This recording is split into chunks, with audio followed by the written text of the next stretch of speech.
วัสดีครับสวัสดีพี่น้องปองปายทุกหม่องทุกพื้นที่นะครับมื้อนี้บ่าวอีสานมาอีกแล้วพี่น้อง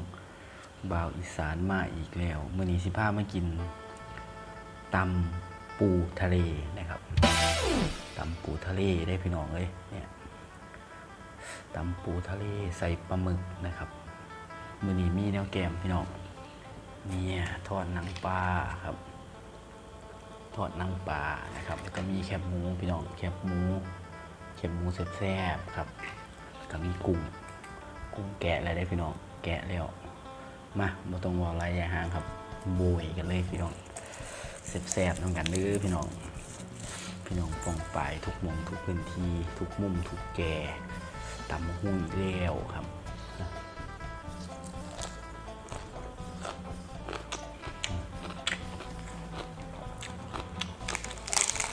หาง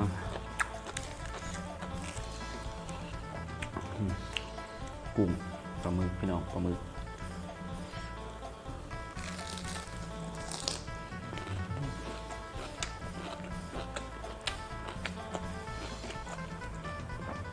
ตำทะเลเสด็จพี่น้อง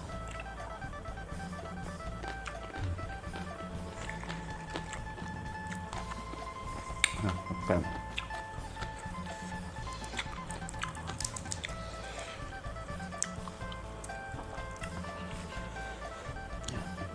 ปลาหมึกใส่กุ้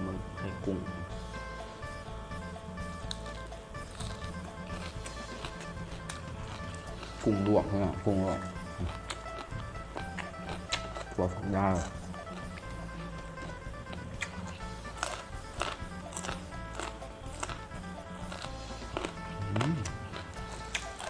แซ่บครับเนี่ยก็นางป่าครับ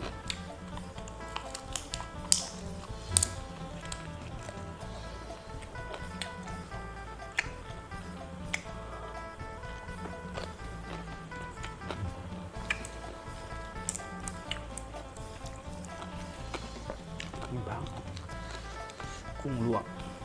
พี่น้องกุ้งลวก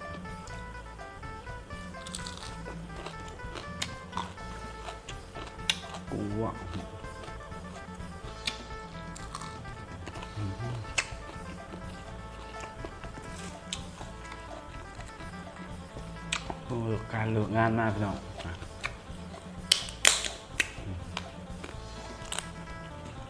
ทอดหนังปลาครับ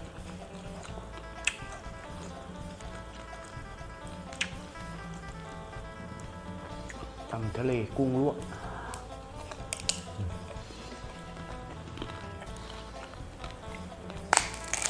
เกลือ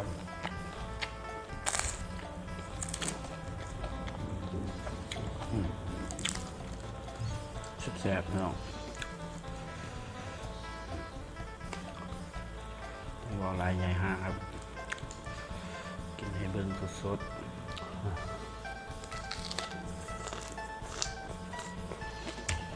กุ้งมาใส่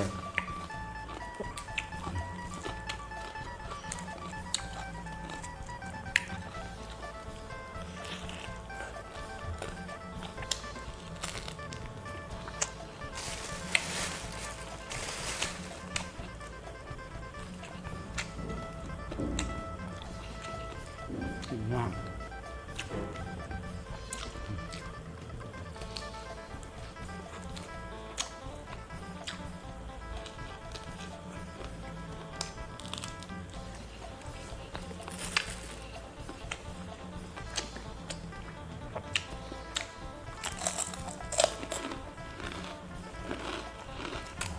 หมูผ้า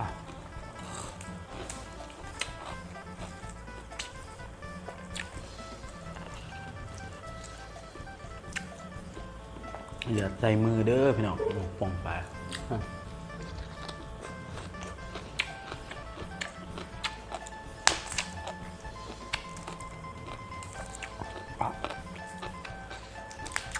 สด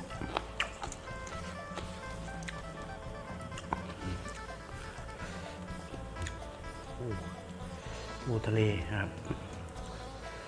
มม อ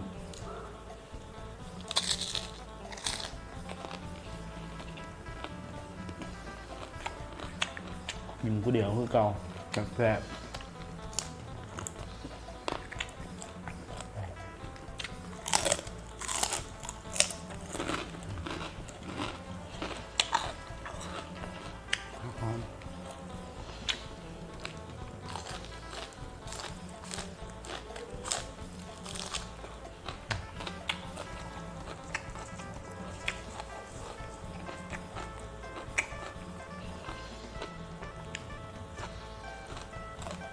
จนสมองพี่น้อง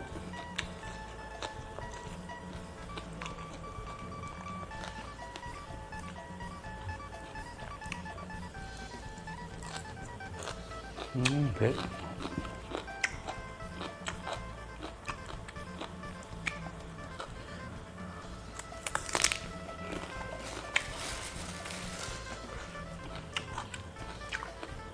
ไม่ต้องเผ็ด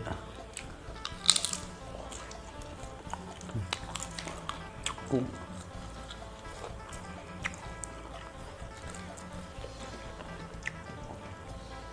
ชิมน้ำตำทะเล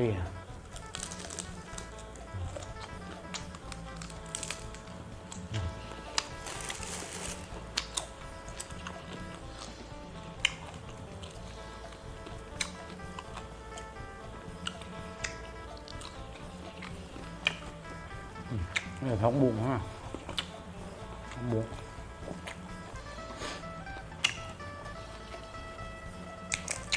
ใส่เลยครับผักบุ้งก็ใส่เลย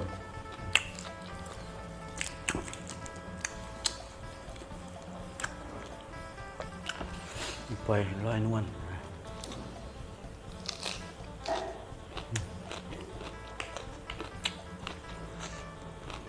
จน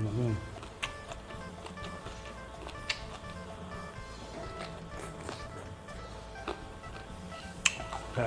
ก่อน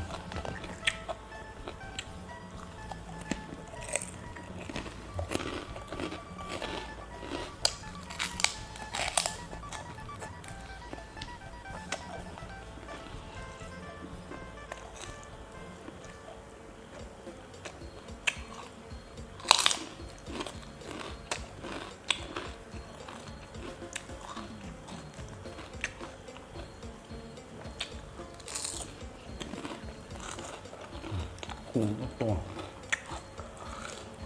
จุ๊บ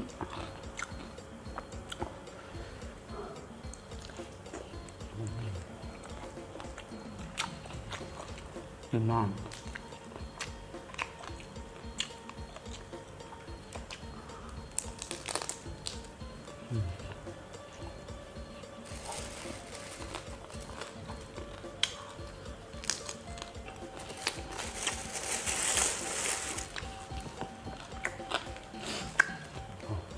มันปู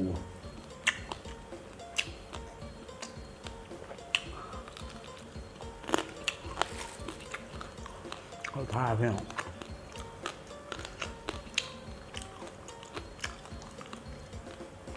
จำทะเล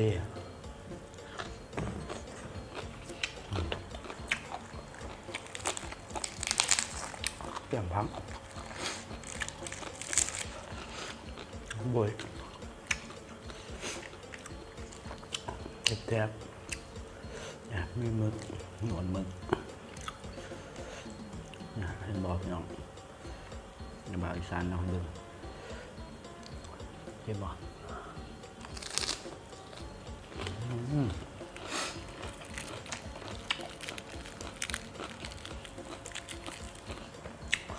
ว่าบ่เผ็ดเผ็ดได้พี่น้อง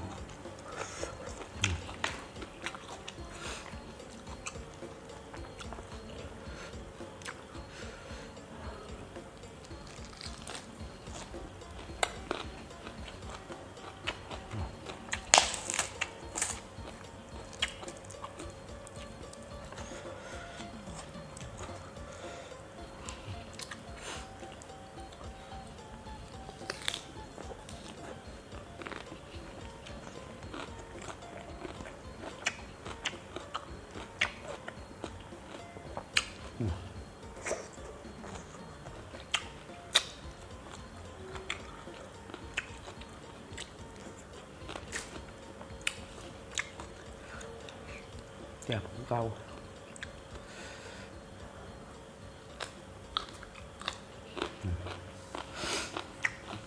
สำหรับคลิปนี้บ่าวอีสานต้องกราบลาพี่น้องเด้อครับ เด้อสวัสดีครับ